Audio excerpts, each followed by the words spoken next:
Ever since the first meeting between the leaders of the two Koreas in the demilitarized zone in end April, the announcement of denuclearization of the peninsula and willingness for direct talks with the U.S. on the subject, hope has risen across the globe that a resolution is likely. From insults and barbs between the leaders of the U.S. and North Korea to possible bonhomie, a lot has happened in just over a month. Kim Jong-un has moved from being the little rocket man to an individual with whom the U.S. can talk. With days left for a possible summit, hectic diplomatic parleys appear to be ensuring that it does take place. Singapore, the destination, is gearing up to host the two leaders. The American NSA, John Bolton's remark supported by Vice President Mike Pence, that North Korea should follow the Libyan model, where Gaddafi handed over his nuclear designs and equipment in exchange for removal of sanctions, leading to his downfall, almost derailed the summit. North Korea hit back, calling Pence a political dummy. Talks were brought back on track by an unscheduled meeting between leaders of the two Koreas. Trump also had to shift stance and disconnect with the comments. Trump has gone ahead and scaled down his earlier stance that the talks should lead to denuclearization or he could walk away. He has now stated that it is unlikely to happen in one sitting. There's a very good chance that it won't be done in one meeting or two meetings or three meetings. But it'll get done at some point.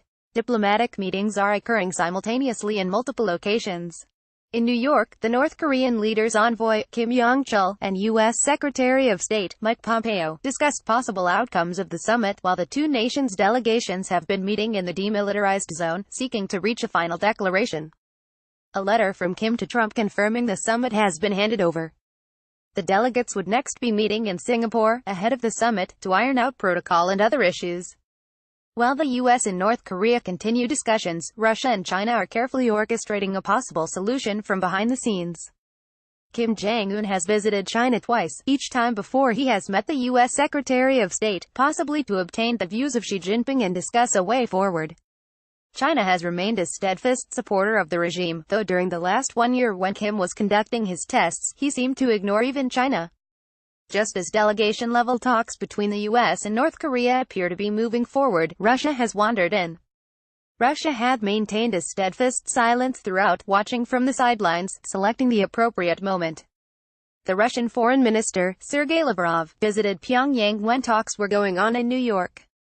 The comment by Lavrov, "It's obvious that when a conversation starts about solving a nuclear problem and other problems of the Korean peninsula, we proceed from the fact that the decision can't be complete while sanctions are still in place." Kim in his remarks mentioned U.S. hegemonism and his desire to boost relations with Russia. Lavrov, by his comments, hinted that it would demand partial lifting of sanctions. For China and Russia, the survival of North Korea is paramount. Both nations border North Korea and would never desire a U.S.-backed Korea on their doorstep. Thus, ensuring survival of the regime is essential. While presently talks are scheduled between the U.S. and North Korea, they remain key stakeholders. Thus, the direct hint towards lifting of sanctions by the Russian foreign minister. If the U.S. believes that it alone can be the guarantor for North Korea to surrender its nuclear weapons, then it is living in a fool's paradise. Every nation which has trusted the U.S. has been let down.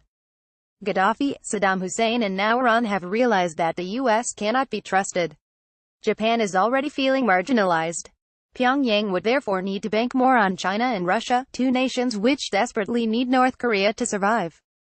These are better bets as guarantors, alongside the U.S. Further, the deal would need to be ratified by the UN, ensuring that the U.S. does not pull the plug later as Trump has done with Iran. The hint given by Russia on sanctions is clearly that after the meeting at Singapore, it would raise the stakes in the UN Security Council for partial lifting of sanctions against North Korea. The move aimed at enhancing confidence would be strongly supported by China and other permanent members, already miffed with the U.S. on Iran. It would put the U.S. in a bind as employing its veto would result in the efforts thus far flowing down the drain, while it would be unwilling to agree as in Washington's perception it is sanctions alone that compelled North Korea to act. The comments of Jim Mattis over the weekend that North Korea would not get any sanctions relief until verifiable and irreversible steps are taken may not hold good. A lot is at stake as the summit draws close. North Korea would never jump and surrender weapons which assure its security on the word of Trump. It may place further nuclearization on hold and possibly admit to UN checks. It would demand more than just the U.S. guarantee if it is asked to surrender its weapons program. It may seek to involve Russia, China and the UN in discussions. There is no doubt that China and Russia would end up with a greater role than what the US envisages. However, at every step it would demand lifting of sanctions and aid in return. In the long run, for once Trump may find himself outmaneuvered by the nexus of North Korea, China and Russia. Now that he has stepped in, walking out may be impossible. The writer is a retired Major General of the Indian Army.